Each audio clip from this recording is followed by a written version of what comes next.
Suatu hari di daerah Jawa Timur berdirilah dua kerajaan yang sangat jaya. Kerajaan tersebut diberi nama Kerajaan Jenggala dan Kerajaan Kendiri. Kerajaan Jenggala dipimpin oleh Raja Jayanegara, sedangkan Kerajaan Kendiri dipimpin oleh Raja Jayangara. Sebelum Raja Airlangga meninggal, ia menitipkan pesan kepada kedua kerajaan tersebut, yang dimana putra dari Raja Kerajaan Jenggala harus dinikahkan dengan putri dari Kerajaan Kendiri. Lalu kedua kerajaan tersebut menyepakati pernikahan tersebut. Suatu hari di Kerajaan Jenggala terjadilah pertempuran antara kerajaan musuh, yang dimana Panji Asmarabangun menghadapi pertempuran tersebut, sedangkan Putri Dewi Sekartaji malah kabur dari kerajaan tersebut. Dia menyelamatkan dirinya karena dia takut peperangan. Dan suatu hari sampailah Dewi Sekartaji di suatu desa perkampungan yang jauh dari Kerajaan Jenggala. Dia bertemu dengan Nyai Intan. Nyai Intan adalah seorang janda kaya raya di desa tersebut. Dia memiliki 3 putri anak yang sangat cantik, yang diberi nama Kelinting Abang, Kelinting Hijau, dan Kelinting Biru. Di situ Dewi Sekartaji diangkat oleh Nyai Intan menjadi putrinya dan diberi nama Kelinting Kuning. Sesampai di rumah, ternyata Kelinting Kuning dijadikan hanyalah sebagai seorang pembantu, yang dimana mengurus ketiga seorang putrinya dan membersihkan rumah dari Nyai Intan. Di sela-sela itu, Kerajaan Jenggala akhirnya tentram. Tetapi di sisi lain, Pangeran Asmarabangun merasa sedih karena sang istrinya kabur ketika pertempuran terjadi. Dia mencari-cari istrinya tetapi tidak ditemukan. Pangeran Asmarabangun tidak mudah menyerah mencari sang kekasih pujaan hatinya. Suatu sore, seorang pangeran mendatangi sang pangeran. "Ampun Baginda, ada kabar baik yang saya sampaikan kepada Baginda." "Apa itu pengawal? Apakah kamu melihat istriku?" "Ampun Baginda, saya melihat istri Baginda di suatu perkampungan desa. Tetapi Baginda, saya takut itu bukanlah istri Baginda karena dia adalah seorang gadis desa yang tinggal di rumah janda kaya raya. Dan desa tersebut ada di seberang Kerajaan Jenggala." "Baiklah pengawal, hari ini juga kita akan pergi ke desa tersebut. Kamu siapkan beberapa pengawal untuk mengawali saya. Kamu paham?" "Baiklah Baginda." Akhirnya Raja Panji Asmarabangun pergi bersama pengawal ke desa tersebut.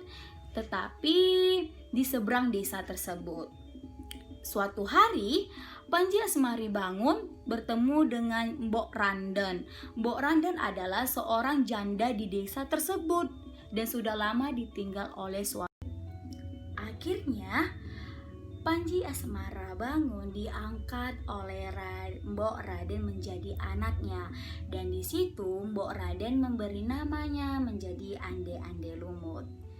Suatu hari Ande Lumut berkata kepada pengawalnya, "Pengawal, tolong sampaikan sayembara ke desa-desa seberang bahwa saya ingin mencari jodoh.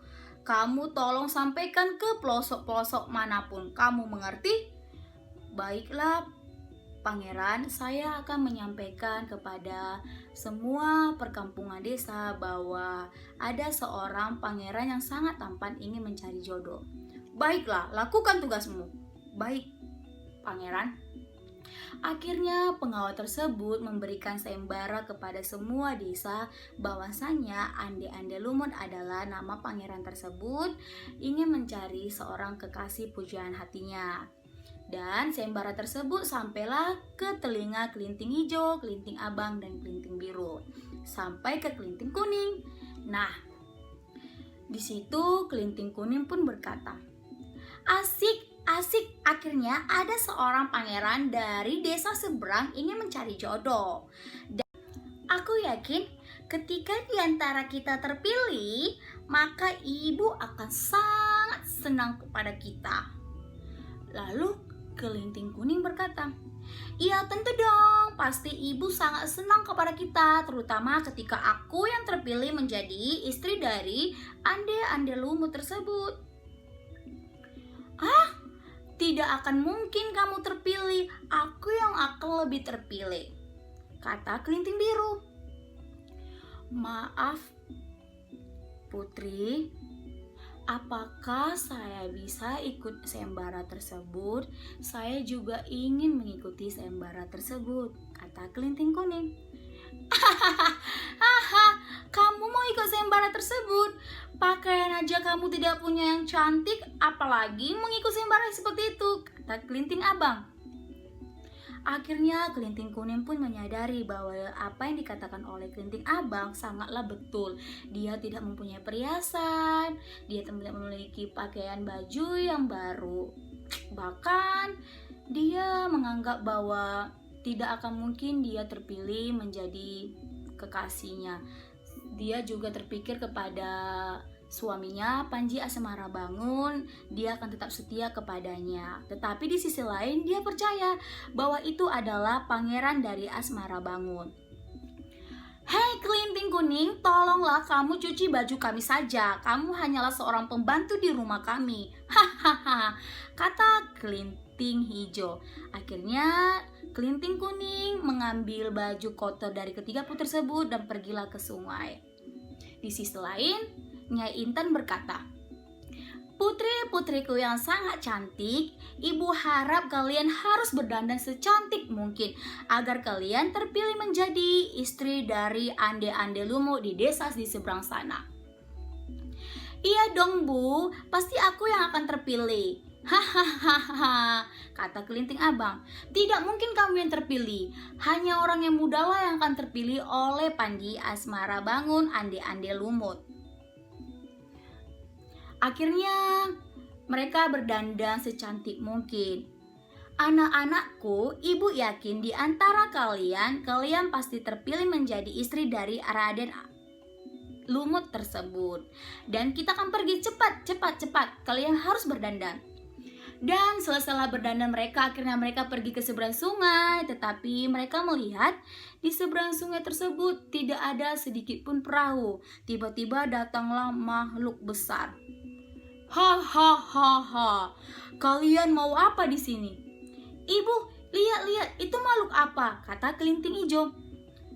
"Hah? Besar sekali badannya, seperti raksasa. Dia siapa, ibu?" kata kelinting abang. "Ibu juga tidak tahu dia siapa. Mari kita tanya dia siapa." "Wahai putri yang cantik, kalian pasti mau seberangi sungai ini. Tolong ketika kamu menyeberangi sungai ini, aku memiliki persyaratan yang harus kamu penuhi." "Kamu siapa?" kata kelinting hijau. "Aku adalah Yuyung Kangkang, pemilik kekuasaan sungai ini." Dan akhirnya mereka, kelinting abang, kelinting hijau, menyium Yuyung Kangkang. Di sisi lain, ketika di sungai, kelinting kuning bertemu dengan seekor burung bangau. Dan ternyata burung bangau itu wujudnya seperti manusia, dia bisa berbicara. Ketika kelinting kuning menghampiri burung bangau tersebut berubah menjadi seorang manusia. "Hai putri yang cantik, aku tahu kamu adalah Putri Dewi Sekartaji dan aku ingin menolong kamu. Pergilah mengikuti sayembara tersebut karena itu adalah suami yang kamu sayangi adalah Panji Asmarabangun. Ambillah cawan ini ketika kamu bertemu dengan kepiting raksasa di seberang sungai tersebut." "Ah, kamu mengetahui saya?" "Iya, aku mengetahui kamu. Aku adalah jelma dari ande-ande lumut. Ande-ande lumut adalah nama samaran dari Panji Asmarabangun ketika dia berada di suatu desa. Baiklah, terima kasih, terima kasih. Akhirnya Dewi Sekartaji langsung pergi ke sungai tersebut. Dan di sungai tersebut bertemulah dengan Yuyu Kangkang. Hei, siapa kamu? Aku adalah Yuyu Kangkang. Kamu pasti ingin menyeberangi sungai ini, kan? Kamu harus mencium aku terlebih dahulu. Tidak, aku tidak akan menyium kamu. Kamu adalah seekor kepiting raksasa yang sangat bau bagiku. Kalau kamu tidak mau, maka kamu tidak akan aku seberangi. Di sisi lain, Dewi Sekartaji mengingat bahwa dia menyayangi suaminya. Suaminya pernah berpesan bahwa dia sangat membenci seekor kepiting raksasa yang bernama Yuyu Kangkang. Dan di sisi lain juga dia mengingat apa yang dikatakan oleh bangau tersebut. Dia mengeluarkan cawan dan melemparkannya ke sungai. Seketika air sungai mengering. Nah, disitulah Yuyu Kangkang merasa ketakutan dan akhirnya, baiklah, aku akan mengantarkan kamu ke seberang sana, tetapi tolong kamu isi lagi air ini. Aku kekeringan dan kesakitan. Baiklah, aku akan mengisinya. Terlebih dahulu, kamu harus mengantar aku ke seberang sana. Kamu mau? Baiklah, aku akan mengantarkan kamu. Akhirnya Yuyu Kangkang mengantar Dewi Sekartaji sampai tujuan. Dan sampailah dia di rumah Raden Lumut. Dia bertemu dengan ketiga saudaranya dan ibunya. Hei, Dewi Sekartaji, hei, Kelinting Kuning, kamu mau ngapain di sini? Aku ingin ikut sayembara ini. Tidak akan mungkin kamu terpilih. Kamu sangat jelek, bau, dan busuk lagi, kata Kelinting Kuning. Akhirnya Mbok Raden memanggil satu persatu dan Raden Lumut, Andi Lumut berkata dia tidak menyukai ketiga putri. Akhirnya ibunya Intan berkata, Raden, tolonglah lihat ketiga putriku ini. Putriku sangat cantik, kamu tidak melihatnya? Mereka sudah berpenampilan secantik mungkin. Andi Lumut tersenyum. Memang ibu, ketiga putri kamu sangat cantik. Tetapi aku tidak tertarik dengan dia karena dia tidak lulus ujian. Dia telah mencium Yuyu Kangkang. Aku sangat benci terhadap Yuyu Kangkang. Akhirnya ketiga putri tersebut menyadari bahwa Raden tersebut sangat benci kepada Yuyu Kangkang. Ibu, tolong panggilkan putri yang duduk di ujung sana. Akhirnya ibunya memanggil putri tersebut. Aku memilih kamu menjadi istriku. Maaf, kamu memilih aku, apakah kamu menganggap aku cantik? Aku menganggap kamu cantik karena kamu tidak mencium seekor Yuyu Kangkang. Dan aku tahu kamu adalah putri Dewi Sekartaji karena hanyalah istriku yang pernah aku pesankan bahwa aku sangat membenci oleh Yuyu Kangkang. Kamu siapa? Kata Dewi Sekartaji. Aku adalah, seketika Andi Lumut berubah. Aku adalah Pangeran Asmara Bangun, suami kamu. Dan Yuyu Kangkang adalah jemaah dariku. Aku menyuruh dia untuk menguji semua wanita di seberang desa ketika dicium oleh Yuyu Kangkang karena aku tidak menyukai Yuyu Kangkang.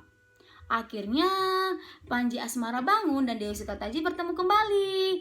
Nah, di situ ibunya dan saudaranya si Kelinting Abang, Kelinting Ijo dan Kelinting Biru akhirnya dia menyesali perbuatannya.